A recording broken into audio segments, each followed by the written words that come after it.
भगवान बुद्ध को याद करते हुए, नमन करते हुए, और मेरे गुरु जी मेरे से भांते जी बड़े हैं, मैं इनको नमन करता हुआ, इनको वंदन करता हुआ और बाबा साहब डॉक्टर अम्बेडकर जी को सामने रखकर उनको याद करता हुआ मैं अपनी बात आपके सामने रखूँगा। सबसे पहले तो मैं यही बात कहूँगा, पहले 2 भांते पंजाबी थे, अब तीसरा भांते इनकी आँखों में रख रहा है। ये भी सोच रहे हैं कब जाए पंजाब की धरती खाली हो जाए पंजाबी भांते से, लेकिन ऐसा नहीं, लेकिन ऐसा नहीं है। इनके पीछे बड़ा इतिहास है। ये ऐसा नहीं चाहते, ये चाहते हैं कि लंबी उम्र हो और नए नए पंजाबी भांते निकल कर के सामने आए और पंजाब खूब धर्म से मारा मार हो जाए, ऐसी तमन्ना भांते जी ये। मुझे टाइम दिया गया, मैं क्या बोलूं क्या नहीं बोलूं। सभी जितने भी उपासक पंडाल में बैठे हैं, उनमें से ऐसे ही जैसे आज बैठे हैं, ऐसे ही भगवान बुद्ध के समय में भी बैठा करते थे। भगवान बुद्ध उपदेश दिया करते थे और सभी बड़ी प्रसन्नता से उपासक उनका उपदेश को सुना करते थे। गुरु की संगत, अच्छे लोगों की संगत करना बड़ा सुखदायी है, बड़ा सुखदायी है। और गुरु की संगत करना बड़ा दुखदायी है। जब हम घर के कामों से खाली होते हैं तो कभी न कभी घर से बाहर निकल करके जो ताश खेलते हैं, बाहर ताश खेलते हैं चौराहे में, वहीं 2-4 मिनट खड़े हो जाते हैं ताश देखने के लिए, ताश सुनने के लिए। अगर बारी आ जाए तो ताश भी खेलने लग पड़ते हैं। तो फिर वो एक दूसरे को गालियाँ निकालते हैं, तो उनकी संगत वैसे ही होने लगती है। बुरी संगत बुरा फल देती है, जहाँ उनका आने वाला फ्यूचर अंधकारमयी, दुखमयी बन जाता है। गुरु की संगत, गुरु का उपदेश सुनने से बड़े फायदे हैं। अगर कोई पुरुष सुनता है, ध्यान से सुनता है, तो उनकी जिंदगी बदल जाती है। अगर बहुत ध्यान से सुनता है और उपदेश सुन करके उस पर चलता है, आचरण करता है, तो उनको और भी जिंदगी सुखदायी हो जाती है। ऐसे ही एक भगवान बुद्ध के समय की बात है। कहते हैं सत्संग फरमा रहे थे, ऐसे जैसे आज बैठे हैं, उपदेश दे रहे थे भगवान बुद्ध जी। तो उस समय एक परिवार जो कि भगवान बुद्ध को अच्छा नहीं समझता था और उसे मायावी समझता था। मायावी किसे कहते हैं? जो आदमी भगवान बुद्ध के पास चले जाता है, जब उसके संपर्क में चले जाता है, वो भगवान बुद्ध का ही हो जाता है। और भगवान बुद्ध के पास इतनी ताकत है, मायावी दिव्य शक्ति है, वे दूसरे कितना भी दुश्मन हो, कितना भी भगवान बुद्ध को बुरा भला समझता हो, उसे अपना बना देता है। तो एक उस समय में एक ब्राह्मण जो भगवान बुद्ध को अच्छा नहीं समझता था,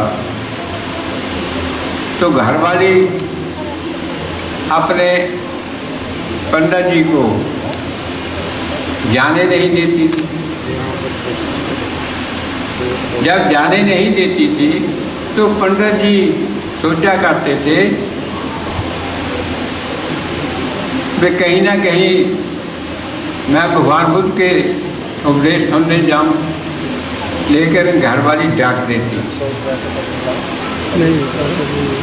वे जब आप भगवान बुद्ध के पास चले गए तो आप वापस नहीं आओगे, आपको वो भिक्षु बना लेंगे। वो कहता है ऐसा कभी हो नहीं सकता, लेकिन घरवाली डांटती रहती। एक बार घरवाली को एक तरफ छुप करके घरवाली से भगवान बुद्ध के पास चले गए। जब चले गया तो ऐसे सत्संग हो रहा था, प्रवचन कर रहे थे, तो भगवान बुद्ध कहने लगे कितना है 200 क्यों खुला था आए साहब का 200 आओ नाम बताया सर। तो वो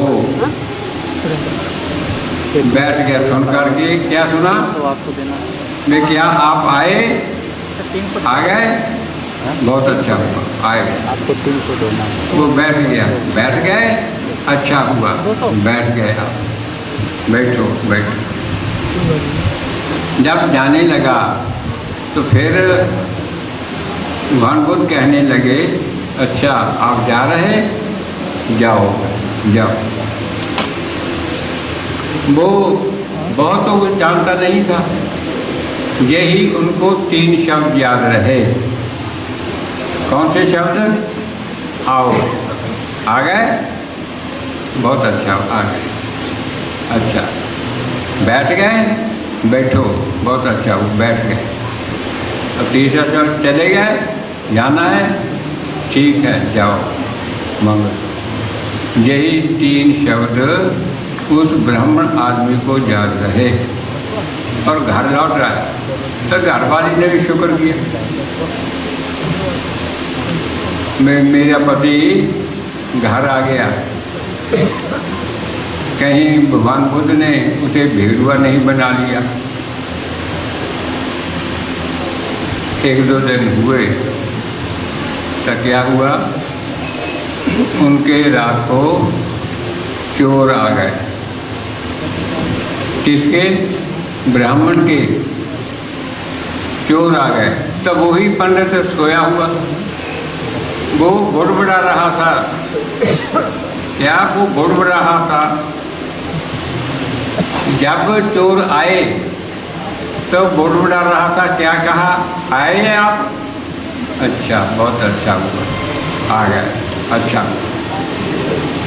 चोरों ने पता किया ये तो जाग रहा है, हमें देख लिया। वो कह रहा है कि आ गए, अच्छा हुआ। तो फिर शुभ करते हैं, अच्छा बैठ गए, बहुत अच्छा हुआ, बैठो बैठो बैठो। फिर वो कहने लगे मुझे तो देख लिया, सभी कुछ देख लिया। तो फिर कुछ समय के बाद उनको पता चल गया कि देख लिया है पंडित जी ने। तो फिर जाने लगे। से उस समय पंडित जी बोल रहे थे, अच्छा आप चले, चलो ठीक है चले जाओ, चले जाओ। वो तो सोया हुआ था, बड़बड़ा रहा था, लेकिन जो चोर थे वो समझते थे जाग रहा है। चोर भाग गए तो उनको पता चला ये शेष जो है इन्होंने मुझे हमें तीन चोरों को देख लिया, हम बचेंगे नहीं, वो हमारी शिकायत कर देगा, राजा हमें दंड देगा। तो इससे बेहतर ये है वे हम जा कर के मुआफ़ी मांग लें, तो हो सकता है मुआफ़ी सन मिल जाए। तो क्या हुआ, वो सुबह ही तीसरे दिन पंडित जी के पास गए और कहा, पंडित जी मुझे माफ़ करना, हम तीन आपके दोषी हैं। कहने लगा क्या हुआ, क्यों वो तो उनको पता नहीं था मैं क्या हुआ क्या नहीं था, वो तो रात को बड़बड़ा रहा था ना। तो वो कहने लगे, पंडित जी आप जानते तो सभी कुछ हैं, आपने हमें देख भी लिया था, जब हम आप आए तो आप कह रहे थे आ गए, बहुत अच्छा हुआ है आ गए। जब हम छुप रहे थे बैठ गए तो फिर आपने कहा अच्छा आप बैठ गए, बैठो। तो जब हम भागने लगे तो फिर आपने कहा अच्छा आप जा रहे हैं, चलो ठीक है जाओ। तो आपने तो सभी हमारी हरकत देख ली। कहता भाई बात क्या है वो बताओ। कहते हम चोरी करने के लिए आपके आए थे, तो आपको जागता देख करके हम भाग गए। तो फिर उनको पता चला वे हम सोए बड़बड़ा रहे थे, तो ये हमारी आवाज़ सुन करके भाग गए। ये इसका फल है। कहानी छोटी सी है।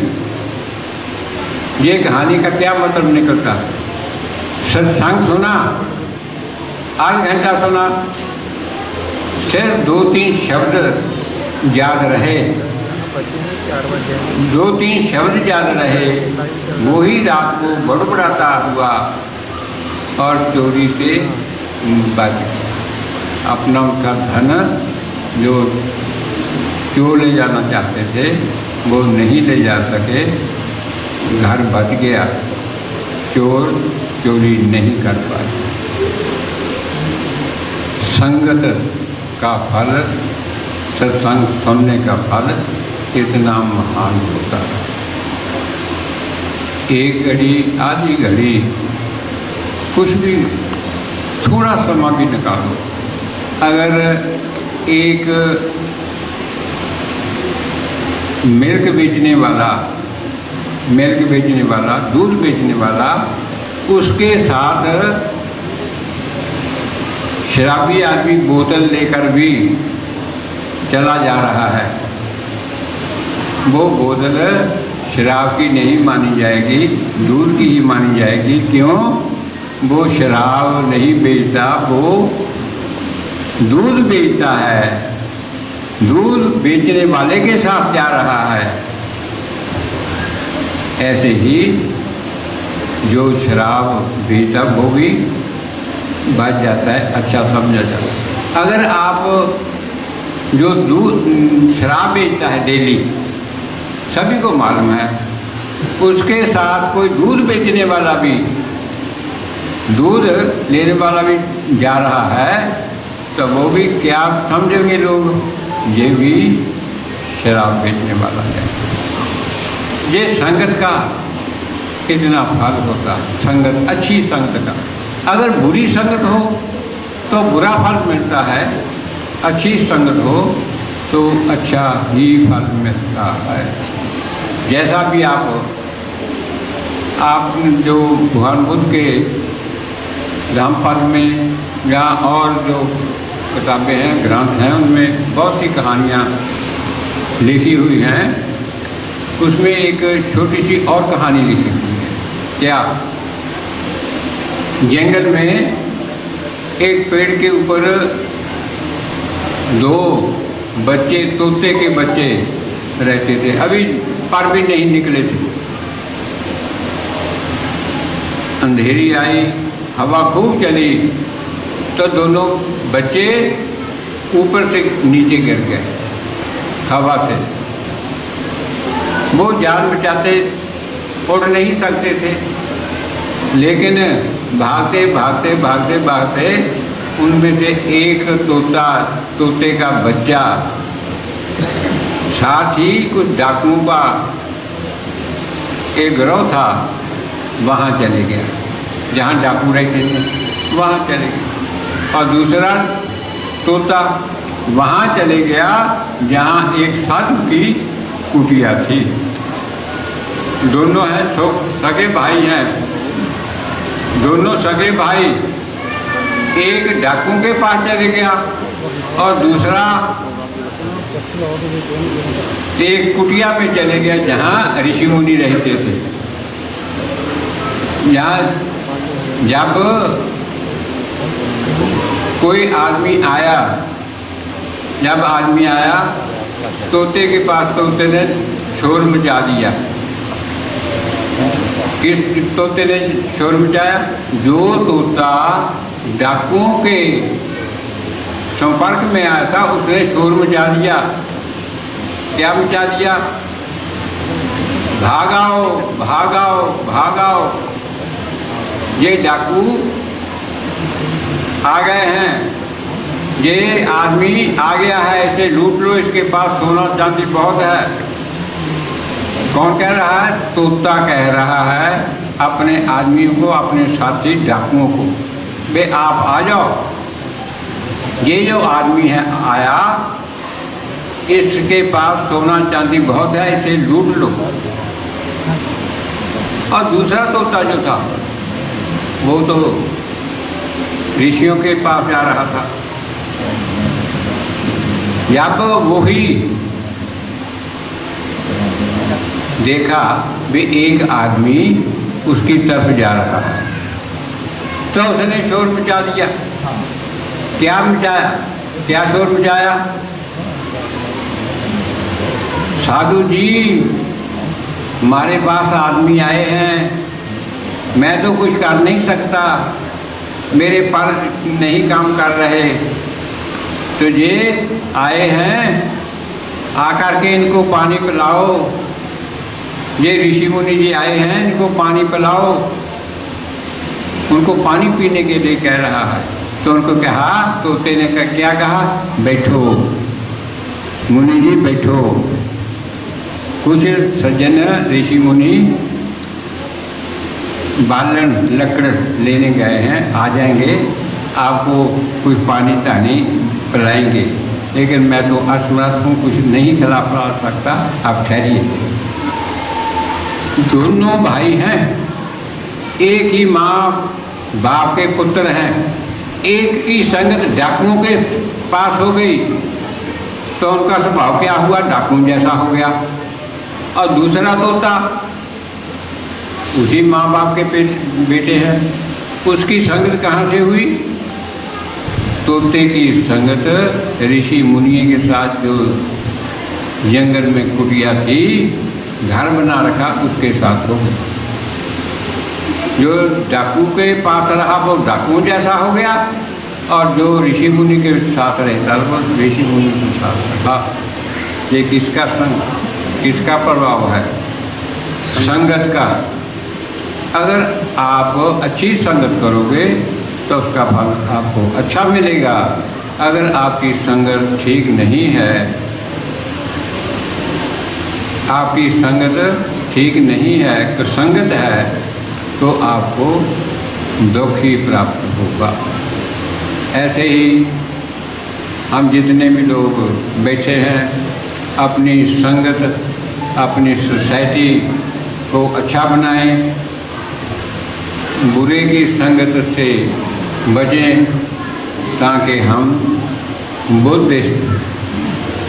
बुद्ध के अनुयायी कहला सकें और हम जैसे भांते जी ने आपको 5 शील दिए, कम से कम हम 5 शील का पालन करने वाले तो हों